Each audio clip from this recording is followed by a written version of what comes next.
නාය යනවා කියලා කිව්වට ඇත්තටම නාය යනවා කියලා අපි හරියටම කොහොමද අඳුරගන්නේ? සමහර විට ඔබේ නිවසේ, සමහර විට ඔබේ ඉඩමේ මේ විද්දෙත් නාය යාමේ ලක්ෂණ මතුවලා තියෙන්න පුළුවන්.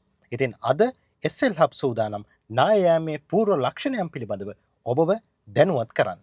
අපි මුලින්ම පටන් ගමු ගෙදරින්. සාමාන්‍යයෙන් ගෙදර දොරේ ඉඳන් අපිට ගොඩක් දේවල් නිරීක්ෂණය කරන්න ලේසි.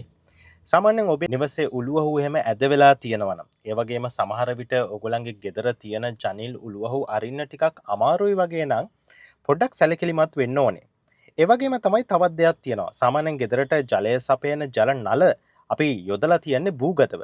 මේ භූගත ජල නලවල අසාමාන්‍ය ලෙස කැඩී යාමක් ඕගොල්ලන්ට නිරීක්ෂණය වෙනවා නම් ඒ කියන්නේ ගෙදර වතුර එන්නේ නැත්නම් ඕගොල්ලෝ චෙක් කරලා බලනවානේ මොකද වෙලා තියන්නේ කියලා මේ බට ලයින් එකට. එතකොට බට ලයින් එකේ මොකක් හරි ප්‍රශ්නයක් තියෙනවා නැත්නම් අසාමාන්‍ය විදිහට එක එක තැන් වලින් කැඩලා තියෙනවා නම් ඔන්න ඔබ ටිකක් ප්‍රවේශම් වෙන්න ඕනේ කාරණා. ඒ වගේම ඔයගොල්ලෝ පරිසරයේ ඇවිදිනකොට මහා මාර්ගයේ ඇවිදිනකොට විදුලි කණු ලයිට් කණු නැත්තම් තාප්ප පොඩ්ඩක් ඇද වෙලා වගේ තියෙනවා නම් අන්න ඔබ පොඩ්ඩක් අවධානයෙන් ඉන්න ඕනේ. ඒ වගේම තමයි තව දෙයක්. ඔයගොල්ලෝ කඳු ආශ්‍රිතව ජීවත් වෙනවා නිසානේ ගොඩක් වෙලාවට නාය යන්නේ. එතකොට නාය යාමක් සිද්ධ වෙනකොට කඳු ආශ්‍රිතව ඔයගොල්ලෝ දන්නවා ලොකු ගල් පර්වත වගේම පොඩි පොඩි ගල් කුට්ටිත් තියෙනවා. මේ විදිහට පොඩි පොඩි ගල් කුට්ටි පාරට එනවා වගේ දැනෙනවා නම් නැත්තම් අසාමාන්‍ය ලෙස ශබ්ද මේ කඳු පන්ති ඇතුලින් ඇහෙනවා නම් ඔන්න ඔබ අවධානයෙන් ඉන්න ඕනේ නාය යාමක් සම්බන්ධයෙන්. ඒ වගේම තමයි තවත් විශේෂ කාරණයක් ගැන අවධානය යොමු කරන්න ඕන.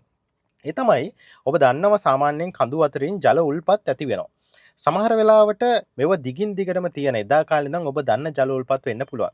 එහෙම ජල උල්පත් වලින් බොර පාටට වතුර එනවා නම් ඔන්න හොඳටම අනුතුරු අඟ වෙන කාරණයක්. මොකද ඔබ ප්‍රවේශමෙන්ම ඉන්න ඕන කාරණයක් නාය යාමක් අත ළඟ. ඒ විදිහට බොර පාටට වතුර උල්පත් වලින් වතුර එනවා නම්. ඒ වගේම තමයි ඕගොල්ලෝ නොදන්න තැන් වලින් එක පාරට ජල උල්පත් මතුවලා තියෙනවා නම් ඔන්න ඔබ අවධානයෙන් ඉන්න ඕනේ. මොකද හේතුව තමයි මේ එක පාරට ජල උල්පත් ඇති වෙන්නේ හොඳකට නෙමෙයි. ඉතින් මෙන්න මේ කියන කාරණා සම්බන්ධයෙන් අවධානය යොමු කරන්න ඕනේ. මම අන්තිමට කියන කාරණාව ඔබ කොහොමද දන්න කාරණයක්. මොකද ගෙදර පළුදු තියෙනවා නම් බිත්තිවල පැලුම් ඇති වෙලා තියෙනවා නම් කොහොමත් ඔබ අවධානයෙන් ඉන්නේ නාය යාමක් සම්බන්ධයෙන්. ඉතින් මම අර ඉස්සෙල්ලා කිව්වේ සාමාන්‍යයෙන් ගොඩක් අය වැඩිපුර හිතන්නේ නැති කාරණා කිහිපයක්. ඉතින් එන්නේ දේවල් ගැනත් ඔබ අවධානයෙන් ඉන්න ඕනේ. මම මුලින් ඉඳන් කියන්නම් ඔයගොල්ලන්ගේ ගෙවල් වල දොර ජනෙල් වල උළුවසු එහෙම ඇද වෙලා තියෙනවා නම් ඒ වගේම දොරවල් අරින්න වහන්න අමාරු වෙනවා නම් ඒ ගැන සැලකිලිමත් වෙන්න.